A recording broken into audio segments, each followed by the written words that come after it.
और उसके प्रेमी अमरदीप ने जिस तरह से अमित की हत्या की थी, उसके बाद पुलिस ने दोनों को गिरफ्तार कर लिया है और आप देख सकते हैं अमरदीप फिलहाल पुलिस की गिरफ्त में यहाँ पर खड़ा है।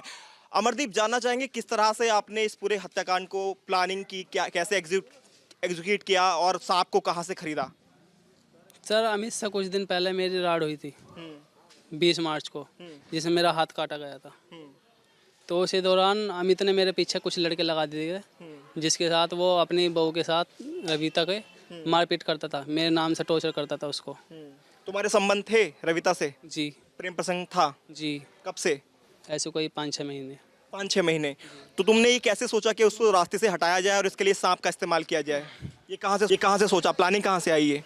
प्लानिंग तो एकदम से ही बनी थी। रविता ने बताया कि सांप लाया जाए और सांप से कटवाया जाए। जी।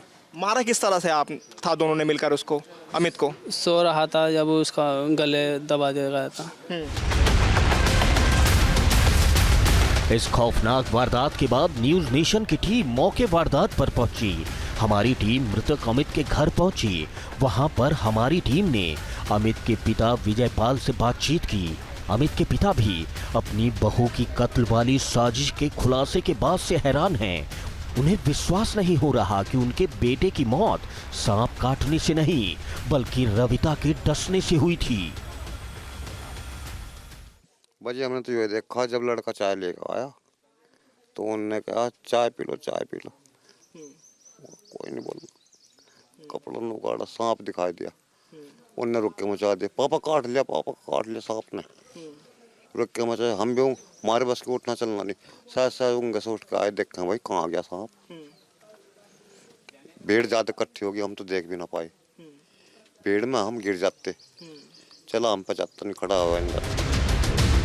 इस घर की दरों दीवारों को देख लीजिए। इसी घर के भीतर ही रविता ने कत्ल की दास्तां लिखी थी। ये वही जगह है जहां अमित चारपाई पर लेटा था और उसके बाजू में एक जिंदा सांप था। अमित चादर ओढ़कर थे और उस चादर के नीचे सांप था और उनका बेटा जब यहाँ पर चाय देने के लिए आया था तो जैसे ही उसने चादर को हटाया, वहां पर उसने सांप देखा और वो बहुत जोर से चिल्लाया, जिसके बाद गांव वालों को इस बारे में पता चला। जो गांव के लोग हैं वो तेजी के साथ दौड़े तो देखा तो यहाँ पर सांप था। उसकी वीडियो भी हमारे पास एक्सक्लूसिव है, जिसमें सांप जो अमित है उसके बाजू में लेटा हुआ नजर आ रहा है। ये वो चारपाई है, इसी चारपाई पर अमित लेटा हुआ था, उसी के नीचे सांप था। सवाल जरूर ये खड़ा हो रहा है कि आखिरकार कैसे सांप नीचे लेटा रहा पूरी रात। तो यहाँ आने के बाद देखा कि चारपाई पे अमित लेटा हुआ और उसकी कमर के नीचे सांप दबा हुआ।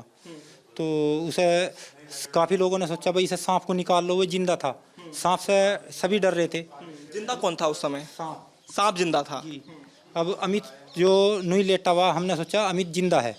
तो कुछ हमें ये हुआ कि अमित को सांप ने रात भर डसा तो इसकी डेथ हो गई है। तो उसे सांप को नहीं निकाल पाया कोई, तो फिर सपेरों को बुलवाए तो सपेरों ने आकर सांप को निकाला। गांव की महिलाओं का भी कहना है कि जिस तरह से रविता ने इस खौफनाक वारदात को अंजाम दिया, उससे इंसानी फितरत पर भरोसा करना मुश्किल हो गया है। माँ तो माँ होती है। अमित की मौत के बाद उसकी माँ का बुरा हाल है। अमित की माँ अब उस पल को कोस रही है जिस पल अमित की रविता से शादी हुई थी। अमित की मां मुनेश ने बताया है कि उन्हें भी इस बात की भनक थी कि उनकी बहू का कहीं अफेयर है। अमित की मां का दर्द उनकी आंखों से छलक रहा है, लेकिन जुबान रविता और अमरदीप के लिए फांसी की मांग कर रही है। माताजी इस वक्त हमारे साथ बातचीत के लिए हैं, उनसे बात करेंगे और जानेंगे क्या कुछ उन्होंने उस दिन देखा था और क्या कुछ घटनाक्रम रहा था।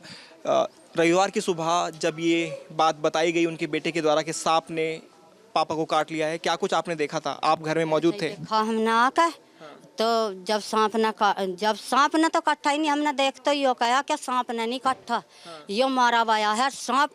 क्या किसी से बुझ लगा में मैंने कहा सांप बचने का बंधा वाया है यो सांप। इतनी पूरा गांव इकट्ठा हो गया, सांप यहाँ से डीगा नहीं है बिल्कुल भी। अन्नी सांप तो काटते ही सपा जा लिकड़ के, सांप नहीं डगा। मैं जब ही रोती कहती रही बचनों में बंधा हुआ है सांप, और वो लोंडा लाया और इस बहू ने हत्या करी। टीम न्यूज नेशन की टीम इस खौफनाक हत्याकांड से जुड़ी हर कड़ी के पास पहुंची। हमारी टीम सपेरों के उस गांव भी पहुंची जहां से आए एक सपेरे ने अमित के बिस्तर पर दबे सांप को पकड़ा था। सपेरे ने जो खुलासा किया है वो भी चौंकाने वाला है। असल का सांप जी घोड़े पर छड़ होता है और उसके अंदर कुछ भी जहर नहीं होता है। जब जहर नहीं है, हम सांप पकड़ने के लिए गए तो हमने उनको ये कहा कि इस सांप के काटे हुए से वे लड़का, नाम तो आप बता रहे थे अमित, इस सांप के काटने से वे लड़का नहीं मरा है। मेरठ की इस वारदात ने एक बार फिर सौरभ हत्याकांड की खौफनाक यादों को ताजा कर दिया है। आरोपी रविता की साजिश और मकसद मुस्कान जैसा ही था, लेकिन रविता ने अपने पति के कत्ल के लिए जो रास्ता चुना वो दहलाने वाला है। मेरठ के अकबरपुर सादात गांव में हुए इस हत्याकांड की अब हर जगह चर्चा हो रही है। लोग अब इस हत्याकांड को पत्नी का कोबरा कांड कह रहे हैं। Team news nation. News nation अब व्हाट्सएप पर खबरों के ताजा अपडेट के लिए न्यूज नेशन के इस QR कोड को स्कैन करें।